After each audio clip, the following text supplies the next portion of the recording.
Hey guys, ಎಲ್ಲರಿಗೂ ನಮಸ್ಕಾರ. ಇವತ್ತಿನ ಒಂದು ವಿಡಿಯೋದಲ್ಲಿ ITBP ರಿಕ್ರೂಟ್ಮೆಂಟ್ 2024 ಕಡೆಯಿಂದ ಬಂದಿರುವಂತ ಮತ್ತೊಂದು ವೇಕೆನ್ಸಿ ಬಗ್ಗೆ ಡೀಟೇಲ್ಸ್ ನ ತಿಳಿಸ್ಕೊಡ್ತಿದ್ದೀನಿ. ಸೊ ವಿಡಿಯೋನ ಸ್ಟಾರ್ಟ್ ಮಾಡೋಕ್ಕಿಂತ ಮುಂಚೆ ಚಾನಲ್ಗೆ ಇನ್ನೂ ಸಬ್ಸ್ಕ್ರೈಬ್ ಮಾಡ್ಕೊಂಡಿಲ್ಲ ಅಂದ್ರೆ ದಯವಿಟ್ಟು ಸಬ್ಸ್ಕ್ರೈಬ್ ಮಾಡ್ಕೊಳ್ಳಿ. ಏನಕ್ಕಪ್ಪ ಅಂದ್ರೆ ಡೈಲಿ ಅಪ್ಡೇಟ್ಸ್ ಮಾಡ್ತಿರ್ತೀವಿ. ಜಾಬ್ ಇನ್ಫಾರ್ಮೇಶನ್ ಪ್ರತಿಯೊಬ್ಬರೂ ಕೂಡ ಸಬ್ಸ್ಕ್ರೈಬ್ ಮಾಡ್ಕೊಳ್ಳಿ, ನಿಮಗೆ ಯೂಸ್ ಆಗುತ್ತೆ. ಯಾವುದೇ ಒಂದು ಚಾರ್ಜಸ್ ಇಲ್ದಿರ ಈಸಿಯಾಗಿ ನೀವು ಇಲ್ಲಿ ಸಬ್ಸ್ಕ್ರೈಬ್ ಬಟನ್ ಮೇಲೆ ಕ್ಲಿಕ್ ಮಾಡ್ಕೊಂಡು ನೋಟಿಫಿಕೇಶನ್ ಕ್ಲಿಕ್ ಮಾಡ್ಕೊಳ್ಳಿ. ಬೆಲ್ ಐಕಾನ್ ಇರುತ್ತೆ ನೋಡಿ, ಅದ್ರ ಮೇಲೆ ಕ್ಲಿಕ್ ಮಾಡ್ಕೊಂಡು ಆಲ್ ಮೇಲೆ ಕ್ಲಿಕ್ ಮಾಡ್ಕೊಂಡ್ರೆ ಪ್ರತಿ ಒಂದು ವಿಡಿಯೋಸ್ ಕೂಡ ನಿಮಗೆ ನೋಟಿಫಿಕೇಶನ್ ಆಗಿ ತಲುಪುತ್ತೆ. ಆರ್ಗನೈಸೇಷನ್ ನೇಮ್ ನೋಡ್ಕೊಳ್ಳೋದಾದ್ರೆ Indo Tibetan border police force ಅಂತ ಹೇಳ್ಬಿಟ್ಟು ಮೆನ್ಷನ್ ಮಾಡಿದ್ದಾರೆ. ITBP ಅಂತ ಹೇಳ್ಬಿಟ್ಟು ಶಾರ್ಟ್ ಫಾರ್ಮ್ ಆಗಿ ಕರೀತಾರೆ. ನಂಬರ್ ಆಫ್ ಪೋಸ್ಟ್ ನೋಡ್ಕೊಳ್ಳೋದಾದ್ರೆ 819 ಪೋಸ್ಟ್ ಗೆ ಬಿಡುಗಡೆ ಮಾಡಿದ್ದಾರೆ. ಜಾಬ್ ಒಂದು ಲೊಕೇಶನ್ ನೋಡ್ಕೊಳ್ಳೋದಾದ್ರೆ ಆಲ್ ಓವರ್ ಇಂಡಿಯಾ ಯಾರು ಬೇಕಾದ್ರೂ ಕೂಡ ಈ ಒಂದು ಜಾಬ್ಗೆ ಅಪ್ಲೈ ಮಾಡಬಹುದು. ಪೋಸ್ಟ್ ನ ಒಂದು ನೇಮ್ ನೋಡ್ಕೊಳ್ಳೋದಾದ್ರೆ ಕಾನ್ಸ್ಟೇಬಲ್ ಅಂತ ಹೇಳ್ಬಿಟ್ಟು ಮೆನ್ಷನ್ ಮಾಡಿದ್ದಾರೆ. ಕಿಚನ್ ಸರ್ವಿಸಸ್ ಅಂತ ಹೇಳ್ಬಿಟ್ಟು ಮೆನ್ಷನ್ ಮಾಡ್ಕೊಂಡಿದ್ದಾರೆ. ಡಿಫ್ರೆಂಟ್ ಪೋಸ್ಟ್ ಗಳಿಗೆ ನಿಮ್ಗೆ ಇಲ್ಲಿ ವೇಕೆನ್ಸಿನ ಕಾಲ್ ಮಾಡಿದ್ದಾರೆ. ಸ್ಯಾಲರಿ ನೋಡ್ಕೊಳ್ಳೋದಾದ್ರೆ 21,700 ರೂಪಾಯಿಂದ ಹಿಡಿದು 69,100 ರೂಪಾಯಿ ತನಕ ಕೂಡ ಕೊಡ್ತೀವಿ ಅಂತಾನು ಕೂಡ ಮೆನ್ಷನ್ ಮಾಡ್ಕೊಂಡಿದ್ದಾರೆ.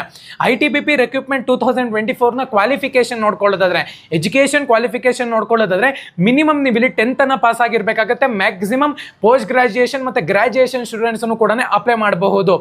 ಏಜ್ ಒಂದು ಲಿಮಿಟ್ ಬಗ್ಗೆ ಮಾತಾಡೋದಾದ್ರೆ ಮೊದಲನೇದಾಗಿ 18 ವರ್ಷದಿಂದ 25 ವರ್ಷದ ಒಳಗಡೆ ಇರಬೇಕಾಗುತ್ತೆ. ಇದು ಮಿನಿಮಮ್ ಏಜ್ ಅಂತಾನೆ ಹೇಳ್ಬೋದು. ಪ್ರತಿಯೊಬ್ಬರೂ ಕೂಡ ನಿಮ್ಗೆ ಇಲ್ಲಿ 18 ವರ್ಷನ ಕಂಪ್ಲೀಟ್ ಆಗಿರ್ಬೇಕಾಗುತ್ತೆ, 25 ವರ್ಷದ ಒಳಗಡೆ ಇರಬೇಕಾಗುತ್ತೆ. ಏಜ್ ಒಂದು ರಿಲ್ಯಾಕ್ಸೇಷನ್ ನೋಡ್ಕೊಳ್ಳೋದಾದ್ರೆ ಆಕ್ಚುಲ್ ಆಗಿ ನಿಮ್ಗೆ ಇಲ್ಲಿ SC ST ಮತ್ತೆ OBC ಸ್ಟೂಡೆಂಟ್ಸ್ ಗಳಿಗೆ ಮಿನಿಮಮ್ ನಿಮ್ಗೆ ಇಲ್ಲಿ 5 to 8 years ಕೊಡ್ತಾರೆ. ಜನರಲ್ ಕ್ಯಾಂಡಿಡೇಟ್ಸ್ ಗೆ 7 years ಅನ್ನ ಕೊಡ್ತಾರೆ. ಅಪ್ಲಿಕೇಶನ್ ಫೀಸ್ ನೋಡ್ಕೊಳ್ಳೋದಾದ್ರೆ female candidates all over India female candidates ಮತ್ತೆ SC ST students EX service mans ಗಳಿಗೆ ಯಾವುದೇ ಒಂದು ಚಾರ್ಜ್ ಇರೋದಿಲ್ಲ. All candidates all over India general candidates ಗೆ 100 ರೂಪಾಯಿ ಚಾರ್ಜ್ ಮಾಡ್ತಿದೀವಿ ಅಂತಾನು ಕೂಡ ಮೆನ್ಷನ್ ಮಾಡ್ಕೊಂಡಿದ್ದಾರೆ. ಸೆಲೆಕ್ಷನ್ ಪ್ರೋಸೆಸ್ ಬಗ್ಗೆ ಮಾತಾಡೋದಾದ್ರೆ ಡಿಫ್ರೆಂಟ್ ಪ್ರೋಸೆಸ್ ನಲ್ಲಿ ನಿಮ್ಗೆ ಇಲ್ಲಿ ಸೆಲೆಕ್ಷನ್ ಮಾಡ್ತಾರೆ. ಮೊದಲನೇದಾಗಿ ಫಿಸಿಕಲ್ ಎಫಿಷಿಯನ್ಸಿ ಟೆಸ್ಟ್ ಮಾಡ್ತಾರೆ, ಎರಡನೇದಾಗಿ ಫಿಸಿಕಲ್ ಸ್ಟ್ಯಾಂಡರ್ಡ್ ಟೆಸ್ಟ್ ಮಾಡ್ತಾರೆ, ಮೂರನೇದಾಗಿ ರಿಟರ್ನ್ ಎಕ್ಸಾಮಿನೇಷನ್ ಇರುತ್ತೆ, ಡಾಕ್ಯುಮೆಂಟ್ ವೆರಿಫಿಕೇಶನ್ ಅಂದ್ರೆ ಇಂಟರ್ವ್ಯೂ ಇರುತ್ತೆ, ಡೀಟೇಲ್ ಮೆಡಿಕಲ್ ಟೆಸ್ಟ್ ಮಾಡ್ತಾರೆ, ರಿವ್ಯೂ ಮೆಡಿಕಲ್ ಎಕ್ಸಾಮಿನೇಷನ್ ಮಾಡ್ತಾರೆ, ಇಂಟರ್ವ್ಯೂ ಇರುತ್ತೆ ಅಂತಾನು ಕೂಡ ಮೆನ್ಷನ್ ಮಾಡ್ಕೊಂಡಿದ್ದಾರೆ. ಇಂಪಾರ್ಟೆಂಟ್ ಡೇಟ್ಸ್ ಬಗ್ಗೆ ಮಾತಾಡೋದಾದ್ರೆ ಸ್ಟಾರ್ಟ್ ಡೇಟ್ ಬಂದ್ಬಿಟ್ಟು ಇವತ್ತು ಅಂದ್ರೆ 2ನೇ ತಾರೀಕಿಂದ ಸ್ಟಾರ್ಟ್ ಆಗಿದೆ ಅಂತಾನೆ ಹೇಳ್ಬೋದು. ಲಾಸ್ಟ್ ಡೇಟ್ ಬಗ್ಗೆ ಮಾತಾಡೋದಾದ್ರೆ 1st ಅಕ್ಟೋಬರ್ ಅಂತ ಹೇಳ್ಬಿಟ್ಟು ಮೆನ್ಷನ್ ಮಾಡ್ಕೊಂಡಿದ್ದಾರೆ. 1st ಅಕ್ಟೋಬರ್ ಬಂದ್ಬಿಟ್ಟು ಲಾಸ್ಟ್ ಡೇಟ್ ಇಟ್ಟಿದ್ದಾರೆ. ಇನ್ನ 2 ತಿಂಗಳು ಟೈಮ್ ಇದೆ. ಇವತ್ತು 2ನೇ ತಾರೀಕಿಂದ ಸ್ಟಾರ್ಟ್ ಆಗಿದೆ. ನೀವು ಅಪ್ಲೈ ಮಾಡ್ತೀರಾ, PDF ನ ಡೌನ್ಲೋಡ್ ಮಾಡ್ಕೊಂತೀರಾ ಅಂದ್ರೆ ನಮ್ಮೊಂದು ಟೆಲಿಗ್ರಾಮ್ ಚಾನಲ್ ಲಿಂಕ್ ಇರುತ್ತೆ. ಪ್ರತಿ ಒಬ್ಬರನ್ನು ಕೂಡ ಹೋಗಿ ಅಪ್ಲೈ ಮಾಡಬೇಕಾಗುತ್ತೆ. ಯಾವುದೇ ಕಾರಣಕ್ಕೂ ಡಿಲೇ ಮಾಡಕ್ ಹೋಗ್ಬೇಡಿ. ಇವತ್ತಿನ ಅಪ್ಲಿಕೇಶನ್ ಸ್ಟಾರ್ಟ್ ಆಗಿದೆ.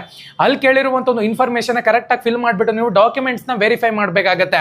ಸೊ ಇನ್ನ ಚಾನಲ್ಗೆ ಸಬ್ಸ್ಕ್ರೈಬ್ ಮಾಡ್ಕೊಂಡಿಲ್ಲ ಅಂದ್ರೆ ಸಬ್ಸ್ಕ್ರೈಬ್ ಮಾಡ್ಕೊಂಡು ಪಕ್ಕದಲ್ಲಿರುವಂತ ಒಂದು ಬೆಲ್ ಐಕಾನ್ ಕ್ಲಿಕ್ ಮಾಡೋದು ಮರಿಬೇಡಿ. ಸಬ್ಸ್ಕ್ರೈಬ್ ಮಾಡ್ಕೊಂಡ್ರೆ ಮಾತ್ರ ನಿಮಗೆ ನೋಟಿಫಿಕೇಶನ್ ಬರುತ್ತೆ. ಅದಕ್ಕೋಸ್ಕರ ಸಬ್ಸ್ಕ್ರೈಬ್ ಮಾಡ್ಕೊಳ್ಳಿ. ನಮ್ಮೊಂದು ಟೆಲಿಗ್ರಾಮ್ ಚಾನಲ್ ಅಲ್ಲಿ ಲಿಂಕ್ ಇರುತ್ತೆ. ಧನ್ಯವಾದ.